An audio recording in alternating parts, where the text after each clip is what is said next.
Bienvenidos al Rincón de Paracelso. Soy el Dr. Antonio Romero Silva y en esta ocasión traigo para ustedes la nomenclatura inorgánica para la parte de los iones. Comenzará una serie de videos donde abordaremos los distintos compuestos inorgánicos. En pantalla aparece el minuto donde está el inicio de la discusión para nombrar a los iones y debajo donde está el resumen de este video. Igualmente, si quieren ir a un tema en particular, pueden buscarlo en la descripción de esta presentación. Como una breve introducción, recordemos que la materia es todo aquello que tiene masa y ocupa un lugar en el espacio, y la materia está hecha de átomos. Los átomos son estos bloques fundamentales, las piezas de construcción que va a tener la materia, y estos átomos están hechos de partículas que tienen diferentes cargas, de electrones con carga negativa, de protones con carga positiva y de neutrones que no tienen carga. De tal manera que en el volumen de un átomo, que estaría en la parte naranja, tendríamos que tiene en su centro un núcleo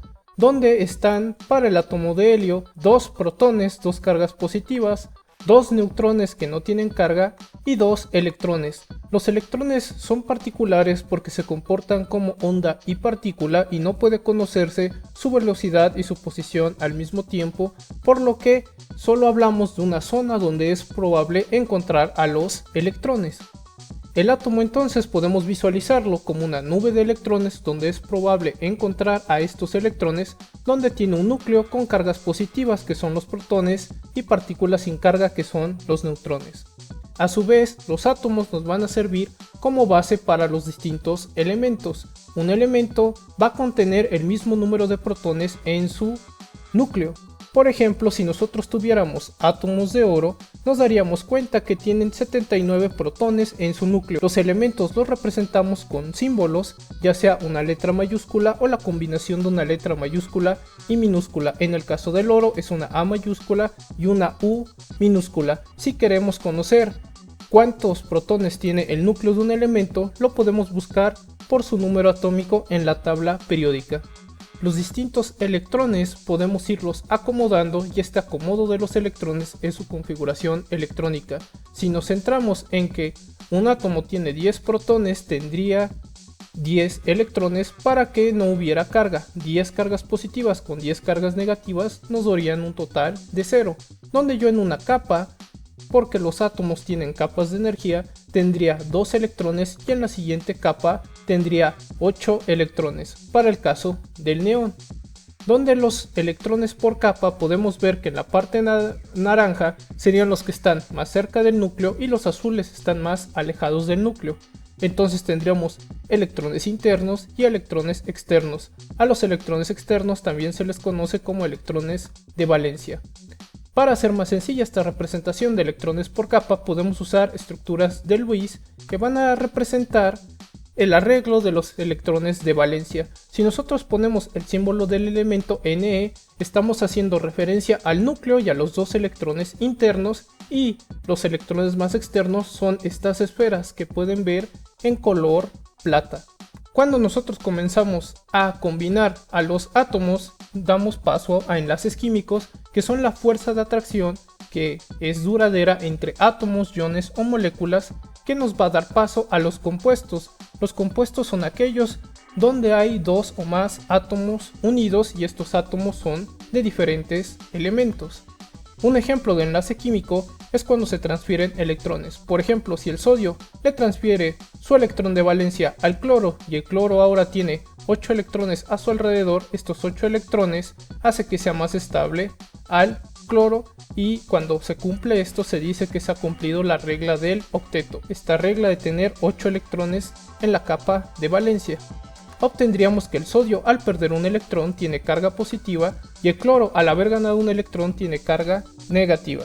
Por lo tanto, ahora el sodio es positivo y el cloro es negativo, pero la carga total es de 0 porque una carga positiva con una carga negativa daría un valor final de 0.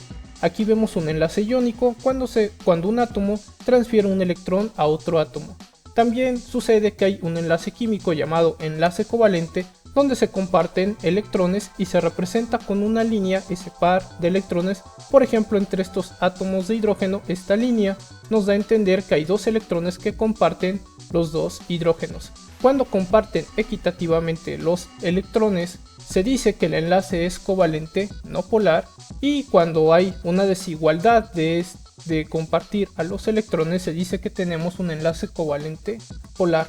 Entonces la idea detrás del enlace covalente es que son dos átomos que se comparten un par de electrones. ¿Cómo vamos a formar a los iones? Los iones son partículas con carga, ya sea carga positiva o carga negativa.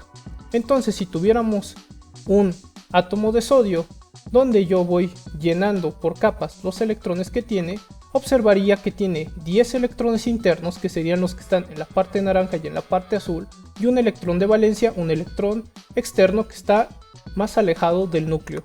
Este electrón, si se pierde, haría que el sodio tuviera una carga positiva porque ha perdido un electrón. Entonces veríamos una carga de más 1. Estos corchetes se utilizan generalmente para representar que tenemos partículas con carga. El sodio entonces puede perder un electrón, que es el electrón de valencia que tenía, y adquiere una carga positiva de 1 más, de más 1. Si nosotros tuviéramos ahora un átomo de magnesio, igualmente veríamos que tiene 10 electrones internos, pero que tiene 2 electrones en su capa más externa, en la capa de valencia, y estos 2 electrones, si los pierde, haría que tuviera una carga de 2 más. Por lo tanto, el magnesio puede perder 2 electrones, que son los electrones más alejados del núcleo, y adquiere una carga positiva de 2 más.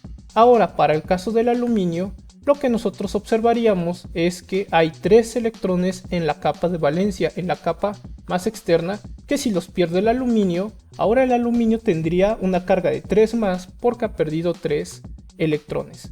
Entonces, si el aluminio pierde sus 3 electrones, que son los de valencia, tendría una carga positiva de 3 más. Estos diagramas que estamos viendo de electrones por capa, podemos hacerlos más sencillos si usamos las estructuras de Lewis para representar simplemente el electrón más alejado del núcleo, o los electrones más alejados del núcleo, que son los electrones de valencia. Entonces el sodio puede perder 1, el magnesio 2 y el aluminio 3. Por lo tanto, el número de oxidación del sodio es más 1, del magnesio es más 2 y del aluminio es más 3. Estos números de oxidación que tienen un valor positivo nos indican cuántos electrones ha perdido un elemento. El sodio pierde 1, por eso es más 1, el magnesio pierde 2, por eso es más 2, y el aluminio está perdiendo 3, entonces es más 3. Cuando un átomo pierde electrones, entonces va a tener una carga positiva. Estas cargas positivas, estos iones positivos, se llaman cationes. Recapitulando, sodio más 1, magnesio más 2, aluminio más 3. Ahora, para tener cargas negativas, ¿cómo es que lo logra un átomo? De la siguiente manera. Si tomamos por ejemplo al flúor, veríamos ahora que tenemos solo 2 electrones internos, que serían los que están en la parte naranja, porque la última capa ahora es la capa azul, donde observamos que hay 7 electrones. Si un electrón es capturado por el átomo de flúor, entonces completaría 8 electrones, cumpliría la regla del octeto, lo que haría que el átomo de flúor fuera más estable. Entonces ahora, al ganar una carga negativa, el flúor tiene una carga de 1 menos. El flúor puede ganar un electrón para llenar su capa de valencia, como podemos verlo en pantalla, adquiriendo una carga negativa 1 menos. Ahora, si tenemos un átomo de oxígeno, nuevamente habría 2 electrones internos y podría ahora, para completar los 8 electrones, solamente necesita 2 electrones porque su capa de valencia ya tiene 6. Entonces, si gana 2 electrones el oxígeno, tendría ya 8 electrones en su capa más externa, en la de valencia, adquiriendo una carga de 2 menos. Entonces el oxígeno gana 2 electrones, llena su capa de valencia y adquiere una carga negativa de 2 menos. Si tuviéramos ahora nitrógeno, nuevamente tenemos 2 electrones internos y esta vez 5 electrones externos en la capa de valencia. Entonces el nitrógeno, para completar 8 electrones, necesita 3. Si gana estos 3 electrones, completa 8 electrones en la capa de valencia, cumple la regla del octeto y obtendría una carga de 3 menos. Entonces el nitrógeno puede ganar hasta 3 electrones para llenar su capa de valencia, y así tendría una carga de 3 menos porque ha ganado 3 cargas negativas, 3 electrones. Si lo viéramos desde las estructuras de Lewis, Podemos ver que el flúor tiene 7 electrones de valencia, el oxígeno 6 y el nitrógeno 5, donde cada una de estas esferas de estos puntos representa a los electrones de valencia para cada uno de estos elementos. Si el flúor gana un electrón, completa el octeto; si el oxígeno gana 2 electrones, completa su octeto; y si el nitrógeno gana 3 electrones, completa el octeto. Entonces, veríamos que el flúor tendría un número de oxidación de -1 porque está ganando un electrón, una carga negativa, por eso es -1. Como gana 2 cargas negativas el oxígeno, su número de oxidación es -2, y como el nitrógeno gana 3 electrones, su número de oxidación es de -3. Cuando un átomo gana electrones, es decir, adquiere carga negativa, estamos formando iones negativos cuyo nombre es aniones. Recapitulando, flúor -1, oxígeno -2 y el nitrógeno -3. La nomenclatura es este sistema de nombres o reglas para formar los términos en un arte o una ciencia, por ejemplo en el caso de la química, para nombrar los distintos compuestos y sepamos cuándo nos referimos a un compuesto y no a otro. ¿Cómo vamos a nombrar a los cationes monoatómicos? Si decimos que es monoatómico es porque estamos hablando de un solo átomo. Vamos a utilizar la palabra ion más el nombre del elemento. Entonces, si hablo del ion sodio, donde el sodio pierde un electrón, por eso tiene una carga de +1, tendríamos que, así de sencillo es su nombre, ion sodio. Palabra ion, el nombre del elemento, en este caso sodio. Para el magnesio sería ion magnesio, para el aluminio, ion aluminio, para el galio tendríamos al ion galio y para el calcio, el ion calcio. Esta forma de nombrar a los iones de los distintos cationes monoatómicos es cuando el elemento solamente tiene un número de oxidación, donde el sodio solo trabaja con +1, magnesio con +2, aluminio con +3, el galio con +3 y el calcio con +2. Sin embargo, hay átomos que pueden perder varios electrones, entonces hablaríamos que hay varios números de oxidación. Los números de oxidación es la cantidad de electrones que puede ganar o perder un elemento en particular. Aquí necesitamos usar la palabra ion más el nombre del elemento más el número de oxidación que nosotros vamos a poner entre paréntesis con un número romano. Por dar un ejemplo, si tenemos al ion vanadio y ponemos entre paréntesis 5, estamos dando a entender que el vanadio ha perdido 5 electrones, por eso tiene una carga de 5 más. El ion vanadio 3 ha perdido 3 electrones, entonces tiene un número de oxidación 3 más. El ion vanadio 4, 4 más, 4 electrones que ha perdido. Y finalmente tendríamos que el ion vanadio 2 ha perdido solo 2 electrones, por eso tiene un número de oxidación de 2 más. Esto es para la nomenclatura stock, ya que hay varios tipos de nomenclatura y cuando nosotros usamos números romanos estamos hablando de la nomenclatura stock, que es bastante sencilla de utilizar. Existe otro tipo de nomenclatura que es la tradicional, donde usamos la palabra ion más la raíz latina del elemento. Al decir raíz latina hablamos de su raíz que proviene de la lengua del latín, y luego pondríamos el sufijo es la terminación. Cuando se usa el menor número de oxidación para un elemento, cuando está en su estado de ion usamos la terminación oso, y cuando es el mayor número de oxidación utilizamos la terminación ico. Si tuviéramos al hierro, su raíz latina es ferrum, entonces si le sumo oso sería ferroso y si le sumo ico sería férrico. Si tenemos que los números de oxidación del hierro es +2 y +3, tendríamos que para el +2 sería el ion ferroso y para el +3 sería el ion férrico. Esto es la nomenclatura tradicional, donde se usan terminaciones, es decir, sufijos, donde oso es para el menor número de oxidación del elemento y el ico para el mayor número de oxidación del elemento. Aquí es importante aclarar que esto es cuando un elemento tiene dos números de oxidación, aplican las terminaciones oso e ico. Los cationes pueden estar hechos de varios átomos y ahí hablaríamos de un ion poliatómico. Una partícula con carga hecha de 2 o más átomos es un ion poliatómico. Y podría pasar que tendríamos unidos átomos del mismo elemento y ahí hablaríamos de cationes homopoliatómicos, donde aquí necesitamos usar un prefijo para indicar cuántos átomos de un elemento en particular tenemos. Después ponemos el nombre del elemento y entre paréntesis vamos a poner el valor de la carga que tenga nuestro ion. Como estamos hablando de cationes, serían cargas positivas. Si tenemos al ion dioxígeno, entonces tenemos di, nos indica que hay dos oxígenos unidos, la palabra oxígeno, el elemento que estamos utilizando, y entre paréntesis tenemos uno más, que sería la carga que tiene. Esto de manera más sencilla en su fórmula química sería el símbolo del elemento, que es esta letra O. Debajo ponemos el número 2 indicando que son dos oxígenos unidos, y en el superíndice en la parte de arriba ponemos un número más que indica que la carga es de más 1.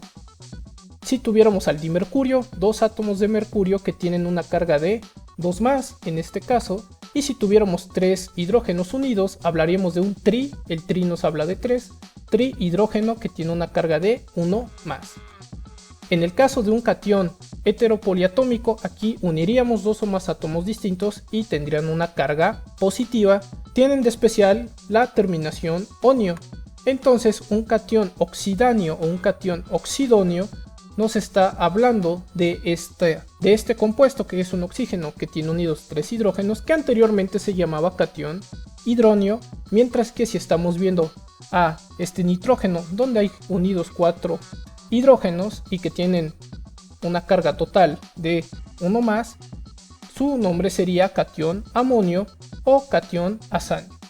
Esta parte de que al catión oxidóneo le podemos decir oxidáneo o que al catión amonio también le podemos llamar azanio es porque varios cationes tienen nombres que también son aceptados y se da que son correctos para referirse a ellos.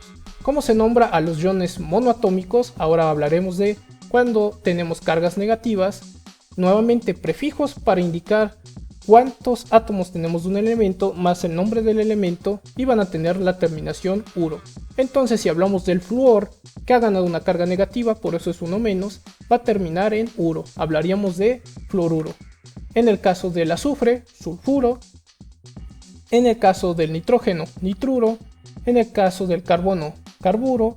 En el caso del oxígeno sería oxigenuro. Sin embargo tiene un nombre particular que es el que se acepta, que es óxido. Podemos observar que se deben utilizar las raíces latinas, las que vienen del latín, de algunos elementos con base en su símbolo. Al decir con base en su símbolo es porque varios de los símbolos de la tabla periódica se pusieron tomando en cuenta la raíz latina del elemento, como es el caso del azufre, que como viene de sulfur, que es la raíz latina, por eso sulfur más uro sería sulfuro, como vimos para el azufre, que su símbolo es la letra S. Si tengo un anión homopoliatómico, una partícula con carga negativa hecha de dos o más átomos iguales, nuevamente utilizo el prefijo que se requiera, di si son 2, tri si son 3, tetra si son 4 y así sucesivamente, más el nombre del elemento con la terminación uro, y voy a poner la carga eléctrica entre paréntesis. Entonces si tengo al dioxígeno, dos átomos de oxígeno que tienen una carga de menos 1, sería O2 menos en su fórmula, y también tiene el nombre aceptado para el dióxido 1 menos, es superóxido. Si nosotros tenemos un trinitruro, hablamos de tres nitrógenos unidos que tienen carga negativa, donde otro nombre aceptado es ácida. Finalmente, al tener un anión heteropoliatómico, una partícula con carga negativa hecha de dos o más átomos distintos, vemos que encontraríamos las terminaciones ato en la nomenclatura sistemática y que en otra nomenclatura a veces aparece la terminación ito, que también se acepta como correcta. Entonces si nosotros tenemos este azufre unido a tres oxígenos con una carga total de 2 menos, hablaríamos del trióxido sulfato, que esta es la manera de nomenclatura aditiva para nombrarlo. Tri, 3, óxido, entonces estamos hablando de 3 oxígenos, y sulfato, hablándonos de la parte del azufre, y también se le llama ion sulfito, que es una manera, que es un nombre que es también aceptado para referirse a este compuesto de azufre con 3 oxígenos con una carga de 2 menos. ¿Por qué es importante conocer la nomenclatura para los distintos iones? En parte es para que hablemos el mismo lenguaje, sobre todo si esto impacta en nuestras vidas directamente, como es el caso de la biología, donde encontraremos que los iones sodio más, donde el cual podemos encontrar en nuestro cuerpo y que está afuera de nuestras células, y estos iones sodio, que ahora al decir ion más el nombre del elemento, sabemos que estamos hablando de una partícula con carga positiva de un catión. que controla los fluidos en el cuerpo, estos iones sodio, al igual que lo hacen los iones potasio. Además, los iones potasio intervienen en los impulsos nerviosos en cargas negativas. Recordemos, encontramos la terminación uro, por ejemplo para los iones cloruro, donde el cloro tendría una carga negativa y son los principales aniones fuera de la célula. Entonces estos iones cloruro funcionan como un contraión. Dicho de una manera más simple, están balanceando la carga, porque si hay carga negativa también hay carga positiva. Entonces los iones sodio se están viendo balanceados con los iones cloruro. Los iones calcio, que nosotros sabemos que el calcio se encuentra en nuestros huesos y que esto representa entre el 1.5 y el 2% de nuestra masa corporal, encontramos estos iones calcio interviniendo también en los impulsos nerviosos de nuestro cuerpo y también para estar nivelando los fluidos. En el caso de los iones magnesio, que también encontramos en el esqueleto, son componentes vitales de las enzimas. Las enzimas son proteínas en nuestro cuerpo que tienen una gran diversidad de funciones y hacen que nosotros nos mantengamos sanos y con un correcto funcionamiento. Hay iones fosfato, como podemos ver en pantalla, donde recordarán que esta parte de ato es cuando tenemos un anión heteropoliatómico donde se están uniendo átomos de diferentes elementos y tienen carga negativa. Está balanceando la carga de los iones calcio 2+, y además estos iones fosfato intervienen mucho en la producción de energía en nuestro sistema. También encontramos en nuestro cuerpo que hay iones de distintos metales como el hierro, el cromo y el cobre, o aniones como los iones bicarbonato u otro anión que sería el ion hidrógeno, que todos intervienen en el correcto funcionamiento de nuestro cuerpo y de nuestras células. Por lo tanto, los iones son partículas con carga que se forman cuando un átomo está ganando o perdiendo electrones. Si los iones tienen carga positiva, los llamamos cationes. Si los iones tienen carga negativa, los llamamos aniones. ¿Cómo vamos a nombrar a los cationes? Si nosotros tenemos un catión monoatómico, es decir, de un solo átomo, usamos la palabra ion más el nombre del elemento, como podemos ver para el ion aluminio, que al ver este 3+ nos indica que el aluminio ha perdido 3 electrones. Si usamos la nomenclatura stock para los casos cuando un elemento pierde varios electrones, usaríamos la palabra ion más el nombre del elemento más su número de oxidación, que vamos a poner entre paréntesis con un número romano. Entonces, si el vanadio ha perdido 3 electrones, su nombre es ion vanadio y entre paréntesis ponemos un 3 romano. Si tenemos cationes homopoliatómicos, es decir, que son varios átomos unidos del mismo elemento, usamos un prefijo di, tri, tetra, penta, etc. más el nombre del elemento más el valor de la carga. Si tenemos 3 hidrógenos unidos, como son 3 hidrógenos, usamos el prefijo tri. El nombre del elemento sería hidrógeno, entonces hablamos del trihidrógeno, que tiene una carga de 1+. En el caso de los heteropoliatómicos para los cationes, observamos que hay la terminación onio o nio. Entrando a la nomenclatura de aniones, tendríamos que para los monoatómicos, cuando tengamos que un elemento gana electrones y por eso es un anión, tendríamos que usar el nombre del elemento más la terminación uro para nombrar a nuestro ion. Si hablamos del azufre sería sulfuro, y es sulfuro porque lo que usamos para nombrar a este anión es la raíz latina.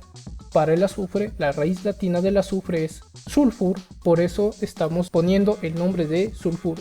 Si hablamos de aniones homopoliatómicos, tenemos que usar los prefijos di, tri, tetra, etc. para mencionar cuántos átomos están unidos de ese elemento. Después ponemos el nombre del elemento más su carga eléctrica. En pantalla tenemos 3 nitrógenos unidos que tienen una carga de -1, entonces su nombre sería tri, haciendo referencia a que es 3 nitruro, donde esta terminación en uro nos habla de la carga negativa y la parte de NITR habla del nitrógeno, por eso es que es trinitruro. Para los aniones heteropoliatómicos vimos que existen las terminación ato si usamos una nomenclatura sistemática, y que podremos encontrar aniones heteropoliatómicos que terminan en ito, y estos son aceptados para correctamente nombrar a un anión heteropoliatómico. En pantalla, un azufre con 3 oxígenos unidos con una carga de 2- sería el trióxido sulfato. Trioxi nos está hablando de estos 3 átomos de oxígeno y la parte del sulfato del azufre. Mientras que una manera más corta de llamar a este Anión heteropoliatómico es sulfito, donde aquí está esta terminación ito que también es aceptado. Los iones tienen gran importancia, como también vimos al final, en las funciones de nuestro cuerpo, y saber qué tipo de ion estamos nombrando nos ayuda a tener una mejor visión para comprender estos iones en el cuerpo. Esto sería todo para la parte de iones y su nomenclatura. Les agradezco hayan visitado el rincón de Paracelso. Si tienen dudas o preguntas, háganmelo saber en la caja de comentarios. Yo he sido el Dr. Antonio Romero Silva. Hasta la próxima.